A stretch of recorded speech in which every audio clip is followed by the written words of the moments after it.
1000 hari di tempat lain.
Salam pemirsa dimanapun Anda berada, kita bersyukur hari ini berjumpa kembali dalam acara Mimbar Agama Kristen TVRI Sumatera Selatan. Bersama saya Pendeta Sylvia Magdalena Antang, dan kita sudah mendengarkan satu pujian Kekuatan Hatiku yang dinaikkan oleh Pendeta Domian Selvi Situmorang dan diiringi oleh hambanya Pendeta Daud Subiantoro. Pemirsa dimanapun Anda berada, tentu saja acara ini selalu kita nantikan. Sebab itu mari persiapkan diri Anda, dapat mempersiapkan Alkitabnya dan juga mungkin membutuhkan pena atau catatan. Karena ada banyak hal yang akan disampaikan oleh narasumber kita pada saat ini. Kita berkenalan dulu ya pemirsa sekalian dengan narasumber kita. Salam Pak Pendeta. Shalom. Apa kabar? Luar biasa. Luar biasa ya. Pemirsa yang sekasih dalam nama Tuhan Yesus Kristus, narasumber kita hari ini Pendeta Jaki Misah SPC ya, psikologi ya. Ya, beliau gembala jemaat Gereja Pentakosta GPDI Musi 2 Palembang ya. Mungkin pemirsa sudah mengenal beliau ya, khususnya yang di sekitar Palembang dan Sumatera Selatan dan sekitarnya begitu ya. Kita hari ini akan membahas satu tema yaitu berjalan bersama Yesus ya. Berjalan atau melangkah bersama Yesus. Mengapa tema ini perlu kita bicarakan pada saat ini? Tentu saja nanti hambanya akan menyampaikan kepada kita. Kenapa tema ini perlu kita diskusikan, perlu kita bicarakan, dan mengapa penting kita melangkah bersama dengan Yesus. Baik Pak Pendeta Jeki, kira-kira apa yang menjadi latar belakang atau pentingnya tema ini untuk kita bicarakan pada saat pagi hari ini, dan mungkin ada ayat yang akan Pak Pendeta bacakan untuk kita saat ini. Silakan. Ya, terima kasih. Tema ini diambil tidak secara kebetulan karena ini di akhir tahun 2024. Jadi kita akan mengevaluasi bagaimana perjalanan kekristenan kita selama tahun ini dan apa saja kendala yang kita alami selama ini. Tapi saya yakin dan percaya firman Allah hari ini akan menjawab setiap apa yang menjadi kendala bagi kita semua. Oke, di sepanjang tahun 2004 ada kendala-kendala dalam kehidupan kita. Tetapi juga banyak hal yang dimana Tuhan memperlancar gitu, memberkati gitu ya. Dan tapi ini juga siap bagi kita untuk memasuki tahun selanjutnya ya. Melangkah bersama Yesus. Baik Pak Pendeta, kita akan membacakan ayat firman Tuhan terlebih dahulu ya. Silakan Pak Pendeta untuk ayat firman Tuhan yang dipersiapkan. Mari saya akan baca dalam Alkitab. Dalam kitab Mazmur pasal yang keempat ayat yang ke-35. Judulnya angin ribut diredakan.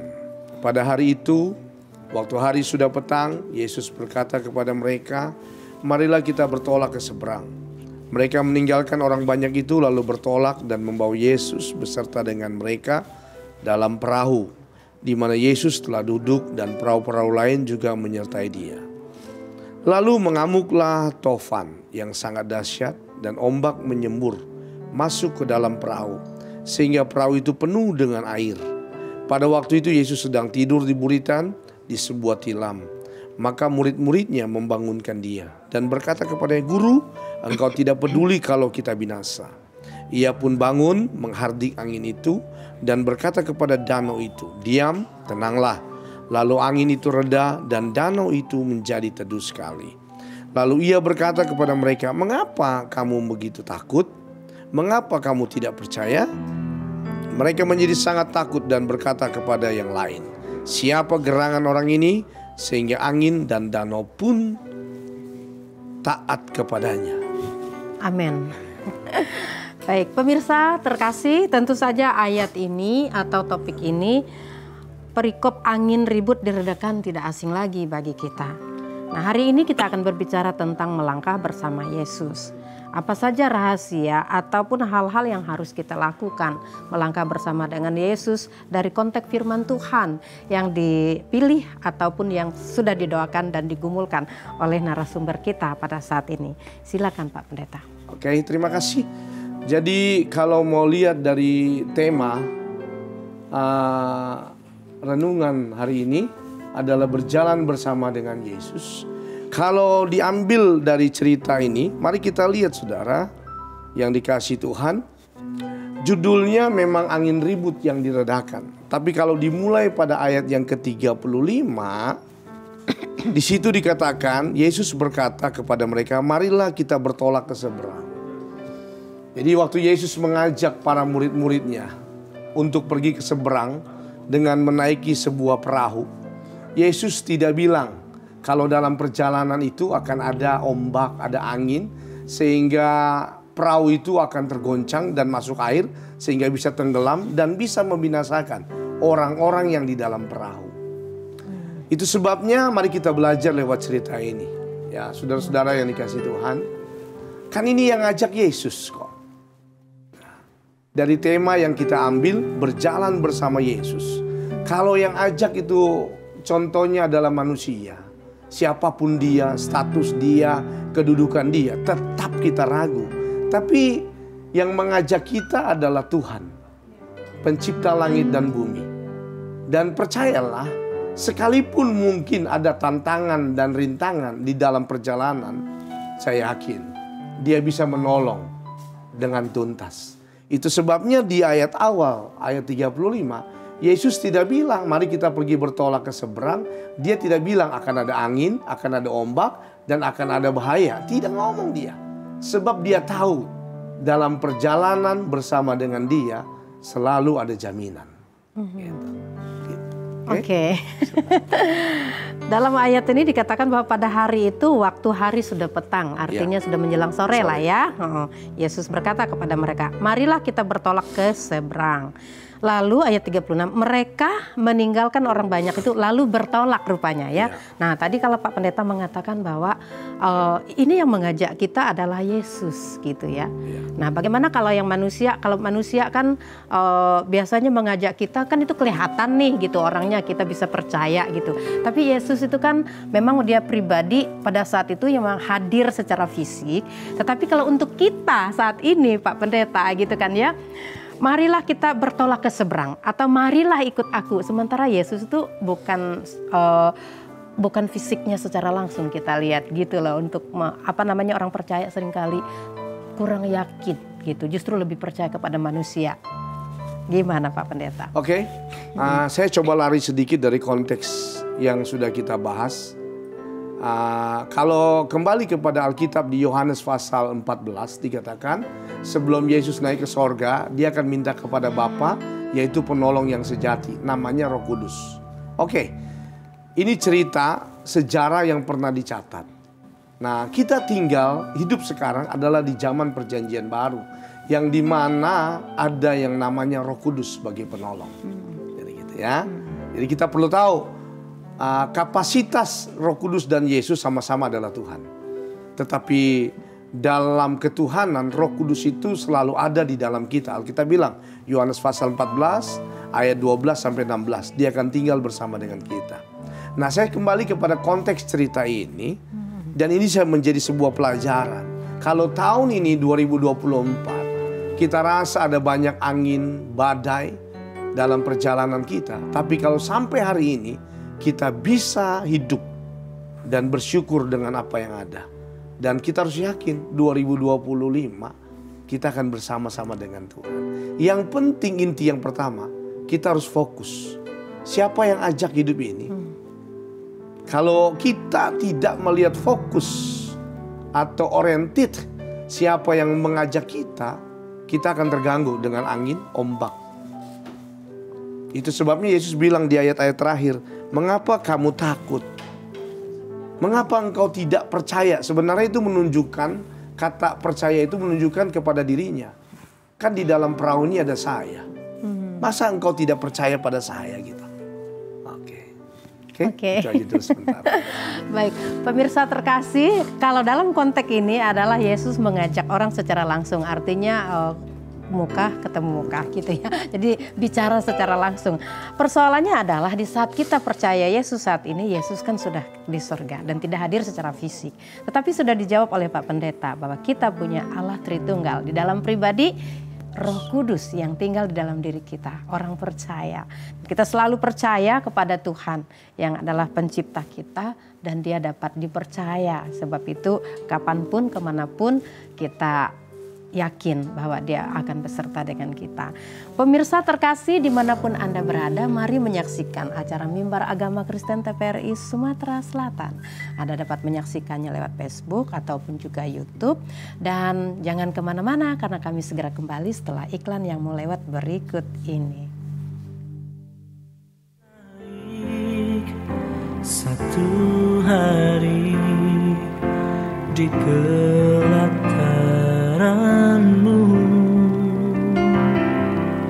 daripada 1000 hari di tempat lain.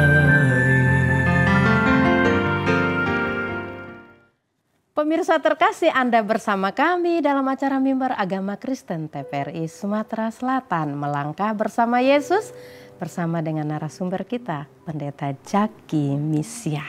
Oke, melangkah bersama Yesus, kita akan mendengarkan kembali penjelasan narasumber kita. Silakan Pak Pendeta. Oke, mari kita lanjut. Para pemirsa yang dikasihi oleh Tuhan, yang tadi awal saya katakan, dalam perjalanan ini seringkali kita nggak fokus karena ada gangguan. Itu sebabnya saya ingin bilang pada yang kedua. Hal yang kedua yang penting dalam perjalanan kita khususnya di tahun 2025. Ya. Yakinlah akan sama kalau buat saya melihat terminologi Alkitab mencatat. Akan sama rintangan yang akan kita hadapi. Akan ada angin, akan ada badai. Dan sekali lagi, pada saat itu juga, Dia adalah Tuhan yang Maha Kuasa. Orang akan tahu kemahakuasaan Tuhan itu. Ya. Kalau lihat dalam cerita tadi, angin dan ombak aja itu taat, takluk dengan kemahakuasaan Tuhan. Itu sebabnya hal yang kedua yang penting. Yang pertama tadi fokus, yang kedua adalah begini. Percaya aja. Apapun badai dan angin yang akan kita hadapi, ada Tuhan yang Maha Kuasa. Dia punya kekuatan dan kemampuan. Alam aja tunduk. Apalagi yang lain, saudaraku. Oke, saya kembalikan. Iya. Tetap fokus ya. Pada saat kita melangkah bersama Yesus, ingat fokus. Fokusnya kepada siapa? Yesus yang adalah pencipta segala sesuatu. Ya, pencipta alam semesta. Dan yang kedua adalah percaya kepadanya. Nah, ini saya melihat poinnya adalah apa yang disampaikan oleh Pak Pendeta adalah alam tunduk pada kemahakuasaan Tuhan. Nah, memang mudah bagi kita ya Pak Pendeta ya untuk mengikuti Tuhan, melangkah bersama dengan Tuhan saat kita benar-benar memiliki keyakinan kepada Tuhan itu. Dan keyakinan kita pada Tuhan itu adalah Allah yang mampu untuk menaklukkan segala sesuatu, termasuk alam tunduk pada kemahakuasaan Tuhan.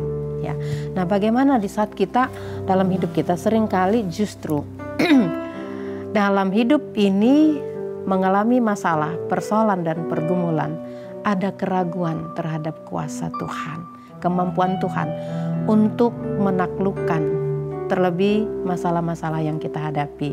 Sikap orang percaya seharusnya bagaimana, Pak Pendeta? Oke. Pertanyaan tadi bagaimana sikap kita supaya kita tetap percaya pada Tuhan. Kita harus tetap membangun hubungan dengan Tuhan. Ya. Membangun hubungan dengan Tuhan itu memang butuh hal-hal yang harus kita lakukan. Nah, saya cuma mengambil 3 poin. Membangun hubungan dengan Tuhan. Yang pertama itu ada membangun hubungan secara reaktif. Reaktif itu gini. Banyak orang membangun hubungan dengan Tuhan ketika mengalami sesuatu. Seperti ini. Betul. Waktu mereka datang ombak, datang angin, lalu mereka kreatif. Guru, bagaimana kalau kita binasa? Oke, ini level yang terendah. Lalu ada yang namanya membangun hubungan dalam bentuk aktif. Di jam-jam ibadah, di jam-jam kebaktian, kita bisa membangun hubungan dengan Tuhan. Baik di gereja, di rumah, membaca Alkitab, doa pagi atau doa saat teduh, itu membangun hubungan. Pada poin yang kedua nanti. Tapi ada yang namanya membangun hubungan secara otomatis. Itu adalah budaya kekristenan. Jadi membangun hubungan secara otomatis, kita nggak tunggu ada kejadian, ada problem, ada masalah. Secara otomatis kita sudah membangun hubungan dengan Tuhan. Nah, memang kalau diakui tingkat kepercayaan kita harus sampai pada sebuah hubungan. Sebab hubungan dengan Tuhan adalah sesuatu yang sangat penting. Sebab ketika kita punya kualitas hubungan dengan Tuhan, maka kita tahu apa yang harus kita buat dalam hidup ini. Amin. Pemirsa terkasih, kita mendengar ya ada 3 hal bagaimana membangun sikap kita ya. Saat kita ada rasa ragu, tidak percaya kepada kuasa Tuhan. Kan melangkah bersama dengan Tuhan, tapi jujur saja di saat kita ada masalah, pergumulan, sering kita meragukan kuasa Tuhan untuk menolong kita. 3 hal disampaikan oleh Pak Pendeta. Yang pertama, orang itu membangun relasi reaktif. Kalau ada masalah, ada pergumulan, baru datang pada Tuhan, baru doa kepada Tuhan. Yang kedua adalah aktif. Aktif yang artinya ya kita ibadah, kita doa. Itu seperti lebih kepada rutinitas kayak Pak ya. Yang ketiga yaitu membangun hubungan secara otomatis dengan Tuhan. Artinya menjadi lifestyle kita lah ya, gaya hidup kita gitu ya. Menjadi gaya hidup orang percaya, pemirsa dimanapun Anda berada.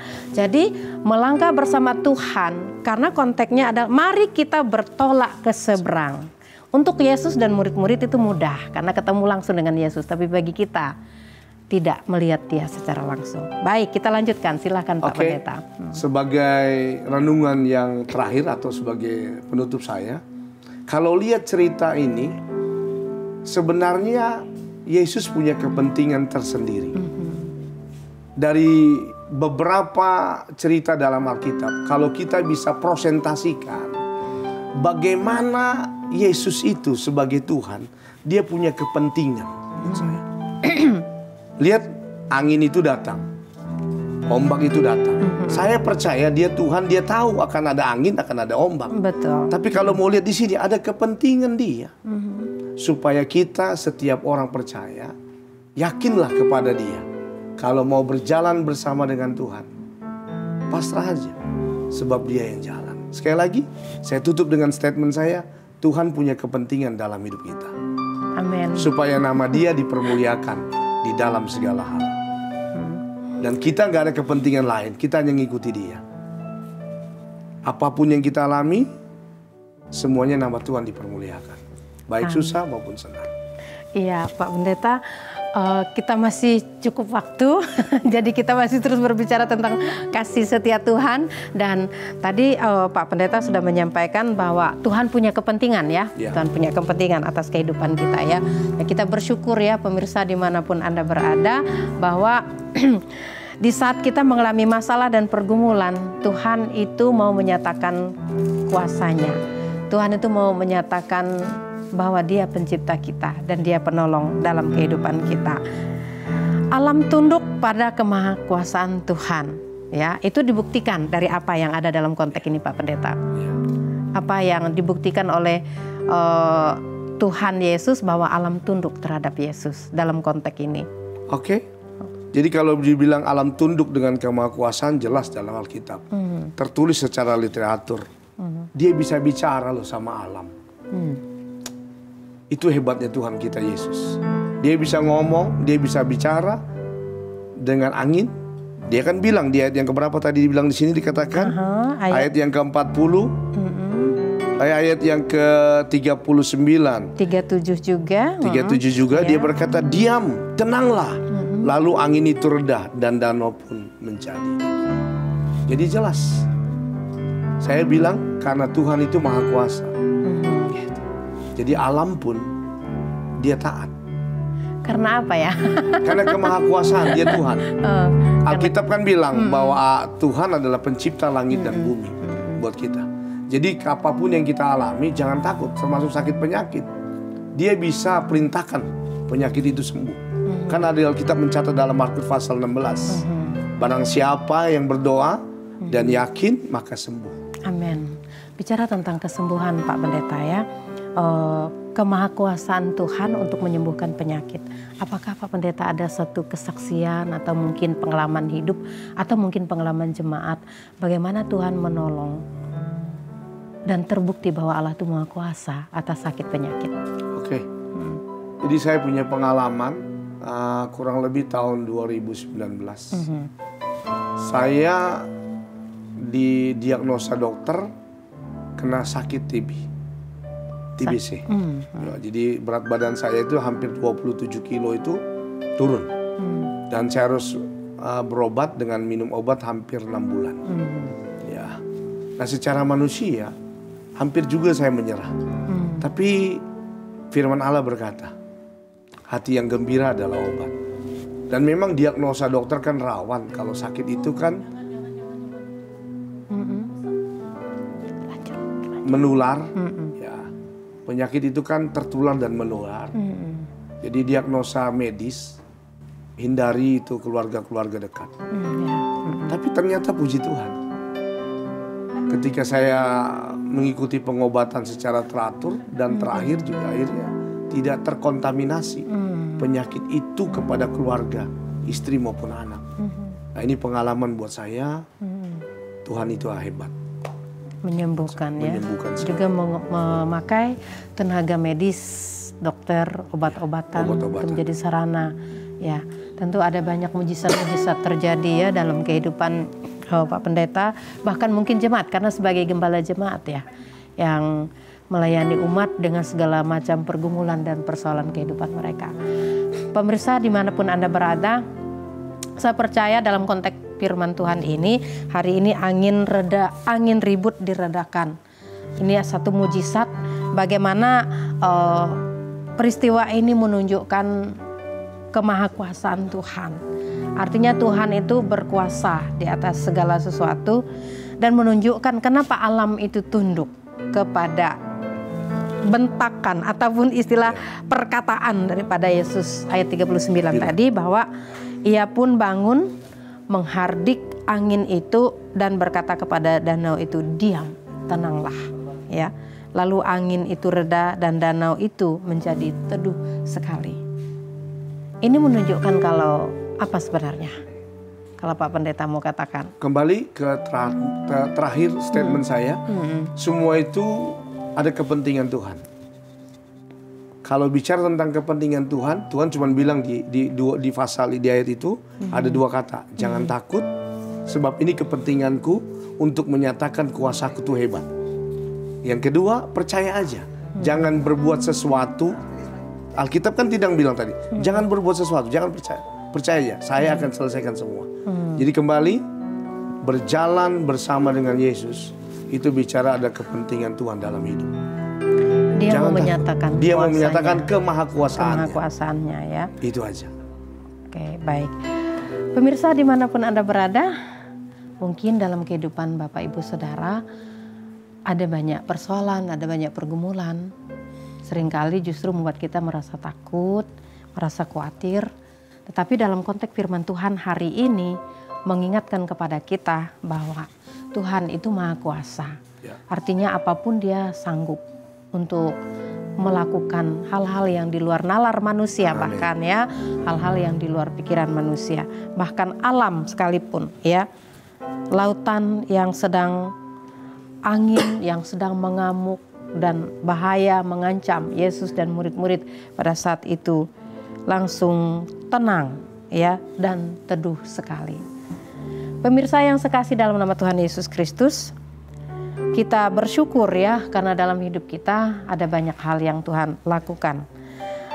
Alam tunduk pada kemahakuasaan Tuhan. Lalu ada poin kedua adalah manusia pun harus taat. Dalam konteks ini Pak Pendeta, di manakah Bapak melihat manusia itu taat pada Yesus dalam konteks ini? Konteks dalam firman Tuhan ini. Konteks cerita angin ribut di sini, kata taat itu menunjukkan kita alami aja. Jangan lari. Kata taat itu gini, jangan lari. Jangan kalau di cerita itu kan, misalkan sudah datang ombak, angin, lalu kita coba berenang atau berteriak mencari pertolongan. Taat aja. Taat itu dalam arti begini, biarkan aja. Sebab di dalam perahu itu ada Tuhan. Kalau dalam cerita sekolah minggu kan ada Tuhan. Kalau perahu itu tenggelam, kejebur, Tuhan juga terjebur. Yesus kan ada di dalam. Kronologisnya begitu. Gak mungkin kan? Gitu. Nah, kata taat, tenang aja. Makanya Tuhan bilang, walaupun dia tidur, dalam rupa Tuhan dia tidur, tapi lihat dia. Dia nikmati juga. Taat. Jadi intinya bahwa manusia itu harus taat saja, taat saja kepada Tuhan dalam kondisi apapun. Dalam kondisi apapun. Jangan berbuat apapun, diam aja. bahkan di saat Yesus tidur sekalipun. Ternyata Tuhan bukannya tidak peduli ya kepada manusia, dan bukannya Tuhan tidak sanggup atau tidak mampu melakukan sesuatu. Artinya perlu rasa tunduk, ya, rasa taat kepada Tuhan dalam kehidupan kita ya. Oke, nanti kita akan lanjut lagi. Ada sesi atau poin kuasa kegelapan pun kalah dengan kuasa Tuhan ya. Pemirsa dimanapun Anda berada, jangan kemana-mana karena kami segera kembali setelah iklan yang melewat berikut ini. Baik satu hari di pelataranmu daripada 1000 hari di tempat lain.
Anda bersama kami dalam acara Mimbar Agama Kristen TVRI Sumatera Selatan.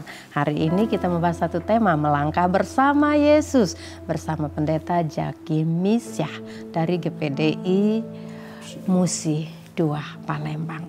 Baik, pemirsa yang terkasih, tadi kita sudah membicarakan beberapa hal bagaimana kita melangkah bersama Yesus harus tetap memiliki keyakinan atau kepercayaan bahwa alam pasti tunduk dengan kemahakuasaan Tuhan, dan dari kita manusianya harus memiliki sikap ketaatan kepada Tuhan. Lalu dalam melangkah bersama Yesus, apalagi yang harus kita yakini dan kita percaya? Apa yang Tuhan sanggup perbuat dalam hidup pemirsa dimanapun Anda berada? Silakan Pak Pendeta. Oke, makasih. Jadi poin yang ketiga, kuasa kegelapan di situ takluk juga oleh kemahakuasaan Tuhan. Saya ambil dalam satu ayat, Efesus pasal 6 ayat 12. Demikian, karena perjuangan kita bukanlah melawan darah dan daging, tetapi melawan pemerintah-pemerintah, penguasa-penguasa, melawan penghulu-penghulu udara yang gelap ini, melawan roh-roh jahat di udara. Oke? Kembali kepada cerita kita dalam Markus pasal yang keempat. Kalau saudara perhatikan, di situ kan ada angin, di situ ada danau. Kita harus akui juga bahwa penguasa-penguasa di udara juga bisa pakai alam ini untuk menyatakan ya kuasa kegelapan mereka. Ya. Kalau saudara lihat dalam Markus pasal 4 dilanjutkan pada pasal-pasal 5, Markus pasal 5 berkata, ketika mereka turun, saya baca pasal 5 ayat 1. Lalu sampailah mereka di seberang danau di daerah orang Gerasa. Baru saja Yesus turun dari perahu, datanglah seorang yang kerasukan roh jahat dari pekuburan menemui dia. Nah, perhatikan di situ. Ada orang yang kerasukan kuasa kegelapan. Kalau saudara baca selanjut cerita ini, orang-orang itu orang yang ditunggangi oleh kuasa kegelapan. Dan akhirnya secara ajaib mereka bisa lari keluar kuasa kegelapan dengan kekuatan kemahakuasaan Tuhan. Jadi jelas kembali ke angin yang ribut tadi, danau pun taat. Ya, kita harus akui kita tinggal di dalam dunia ini penuh dengan kuasa-kuasa, penguasa-penguasa di udara. Efesus pasal 6 tadi bilang tidak ada persenjataan kita selain persenjataan rohani kita. Salah satunya adalah kuasa Tuhan. Percaya bukan sekedar hanya Yesus sebagai juru selamat, tapi dia kuasa yang dapat mengalahkan kuasa maut dalam hidup ini. Baik, pemirsa terkasih dalam nama Tuhan, saat kita melangkah bersama Tuhan atau berjalan bersama dengan Tuhan, miliki satu keyakinan juga bahwa kuasa kegelapan pun tunduk kepada kuasa Tuhan. Ini konteksnya tadi, selain dari Efesus, kita melihat juga dalam Markus pasalnya yang kelima ya. Pemirsa terkasih, Yesus mengusir roh jahat dari orang Gerasa. Konteks ini berbicara tentang saat mereka turun dari perahu ya, setelah badai topan mengamuk tadi. Tadi juga Pak Pendeta mengatakan bahwa kuasa gelap juga dapat menggunakan alam ini untuk menakutkan ya, menakutkan manusia, bahkan membuat manusia ragu. Nah, dalam konteks ini lebih kepada manusianya lagi ya. Jadi konteks pasal 5 Pak Pendeta ya, kita sedikit bicara tentang kuasa gelap ya, kuasa kegelapan. Karena dalam hidup kita berjalan bersama Yesus pasti ada juga campur tangan kuasa iblis yang tidak mau tinggal diam. Ya, yang sering kali membuat pemirsa dimanapun Anda berada ada merasa takut, merasa khawatir, bahkan merasa tidak sanggup menjalani hari-hari Anda. Tapi mari kita melihat dalam konteks ini. Dalam konteks Markus pasal 5 ayat yang pertama hingga ayat yang seterusnya. Boleh Pak, silakan dibaca, nanti mungkin Pak bisa bagiin berkat dari bagian ini. Karena berjalan bersama Yesus, itu poin ketiganya adalah kuasa kegelapan pun tunduk atau kalah dengan kuasa Tuhan. Oke, puji Tuhan. Jadi kembali pada poin yang ketiga, bahwa kuasa Tuhan itu dapat mengalahkan kuasa kegelapan. Kalau kita baca dari Markus pasal 5, ada orang yang kerasukan setan, kuasa gelap, sehingga orang itu pun tidak dapat mengkontrol diri ataupun dapat berjalan secara normal. Tapi ini kehebatan Tuhan. Perlu sedikit, boleh saya sedikit kesaksian? Boleh Pak Pendeta. Saya masih dalam beberapa bulan ini, saya ada di salah satu panti orang dalam gangguan jiwa. Ya, di kota Palembang, di situ ada ratusan orang-orang sakit jiwa. Ya, bagaimana orang-orang yang sedang mengalami gangguan jiwa. Dan saya percaya, kenapa menjadi pertanyaan mungkin kenapa saya ada di sana? Karena di samping saya sebagai seorang rohaniawan atau pendeta, saya juga sedang mengambil strata 2 dalam keilmuan psikologi. Dan kebetulan saya di sana pernah PKL, jadi saya dibantu sebagai tenaga kerja sukarela. Jadi secara keilmuan mungkin bisa dapat menyembuhkan.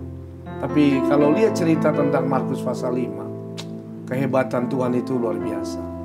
Dan dia mau kita itu bisa melakukan seperti apa yang dia lakukan.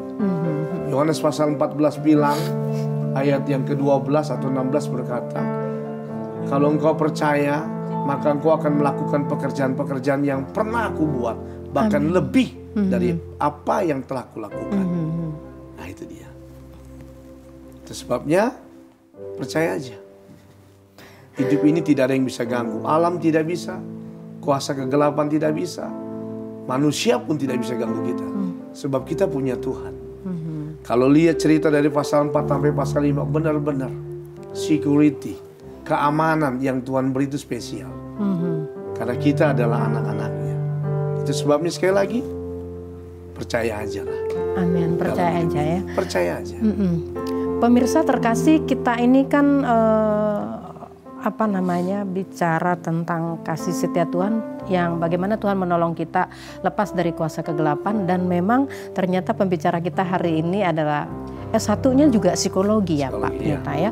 Kemudian untuk strata 2 beliau sedang mengambil studi psikologi juga ya, profesi ya, sungguh luar biasa karena ini memang berkaitan sekali dengan pelayanan kerohanian, karena memang jiwa dan rohani itu tidak bisa dipisahkan ya. Dan tadi beliau mengatakan berhubungan dengan ratusan orang yang disebut sekarang tuh ODGJ ya, ODGJ, nggak boleh lagi disebut orang gila ya, tapi ODGJ ya pemirsa. Iya, artinya Pak Pendeta, narasumber kita ini banyak sekali pengalaman yang berkaitan dengan hal tersebut. Nah, kondisi apa sih sebenarnya yang benar-benar memprihatinkan oleh gangguan kuasa gelap gitu ya, yang ada dalam konteks pasal 5. Saya mau baca dulu Pak Pendeta ya, dari ayatnya yang ketiga, pasal 5 ayat yang ketiga dan seterusnya. Orang itu, dari ayat 2, datanglah seorang yang kerasukan roh jahat dari pekuburan. Roh jahat tempatnya di pekuburan pula pemirsa ya, menemui Yesus.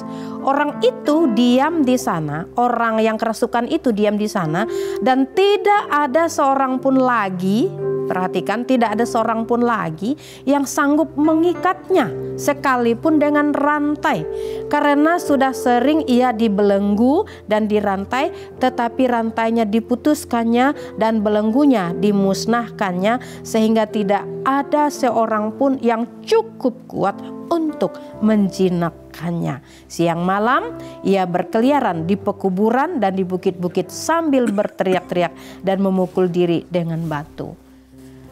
Pak Pendeta bisa menjelaskan kondisi psikis orang ini, psikis dia dan juga kerohanian dia, karena dari ayat ini saja kita sudah bisa kita udah prihatin. Tetapi karena Pak Pendeta kan juga berkaitan dengan ilmu psikologi ya, bisa gambarkan seperti apa sebenarnya menderitanya orang ini secara psikis dan juga rohani.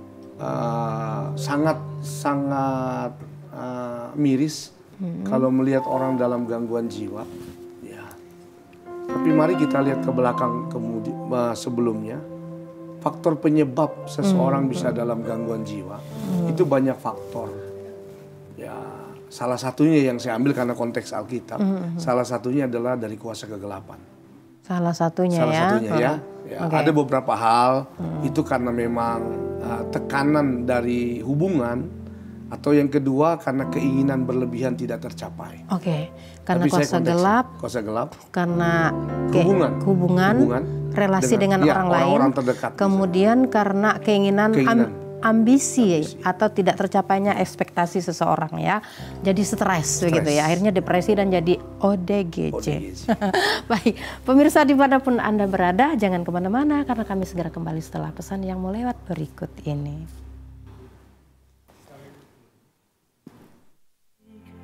Satu hari di pelataranmu, daripada 1000 hari di tempat lain. Pemirsa, masih bersama kami dalam acara Mimbar Agama Kristen TVRI Sumatera Selatan. Kita lanjutkan tentang ODGJ, kemudian akan dirangkum oleh Pak Pendeta kita. Silakan. Terima kasih para pemirsa semua dalam Mimbar Agama Kristen TVRI Sumatera Selatan. Mari yuk, pesan saya di rangkuman renungan ini, khususnya bagi orang Kristen, percaya aja dengan Tuhan. Percaya bukan sekedar hanya di tubuh, jiwa, tapi sampai roh. Ya, sebab kita ini rentan. Kalau tidak percaya dengan Tuhan, kita rentan pada hal yang bahaya, kuasa kegelapan. Itu sebabnya percaya dengan sungguh-sungguh, lakukan dengan sungguh-sungguh, dan kita akan nikmati perjalanan bersama dengan Tuhan Yesus Kristus. Amin. Oke, pemirsa dimanapun Anda berada, hari ini melangkah bersama dengan Tuhan, bersama dengan hambanya Pendeta Jeki Misya. Dan ada beberapa hal yang sudah beliau sampaikan. Kita melangkah bersama dengan Tuhan, ingat alam pun tunduk pada kemahakuasaan Tuhan. Dan bagian kita adalah tetap percaya dan taat kepada Tuhan. Dan kuasa kegelapan pun tunduk pada kuasa Tuhan. Sampai kepada ODGJ tadi. Ternyata memang juga ODGJ itu ada penyebab-penyebabnya. Salah satunya karena kuasa kegelapan. Tetapi kalau kita berdoa, percaya dan meminta dalam nama Yesus. Contoh dalam konteks Markus tadi pun orang itu disembuhkan. Pemirsa terkasih, kita akhiri acara Mimbar Agama Kristen pada saat ini. Dan kita selalu berdoa dan berharap pemirsa dimanapun Anda berada selalu berbahagia dan senantiasa melangkah bersama dengan Tuhan. Kita akan akhiri bersatu di dalam doa yang akan dipimpin oleh hambanya Pak Pendeta Jeki Misya. Mari sama-sama kita berdoa. Bapa, dalam nama Tuhan Yesus Kristus, kami berterima kasih buat hari ini. Kami boleh bersama-sama mendengarkan firman Allah. Dan kami percaya tahun 2024 kami sudah nikmati berjalan bersama dengan Tuhan. Maka di tahun depan, tahun 2025, kami akan terus menikmati kebersamaan dengan-Mu Tuhan. Berkati Tuhan buat acara ini, supaya setiap orang yang melihat dan mendengar itu menjadi berkat dan keselamatan akan dimenangkan untuk seluruh Tuhan. Terima kasih Tuhan Yesus, kami sudah berdoa dan kami tutup acara Mimbar Agama Kristen ini. Dalam satu nama yang ajaib, dalam nama Tuhan Yesus Kristus. Amin.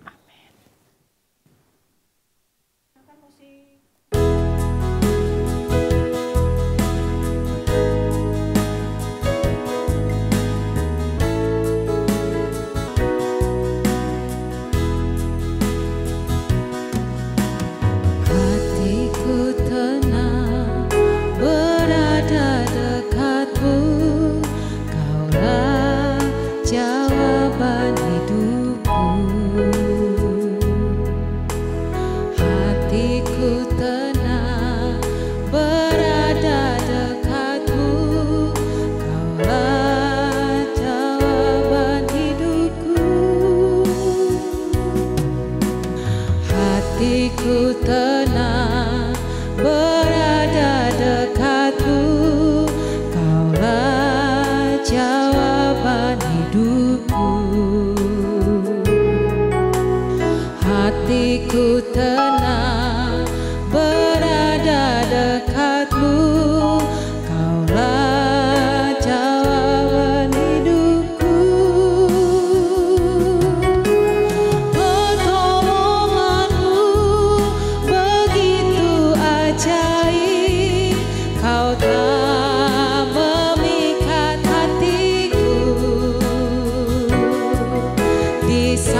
Di situ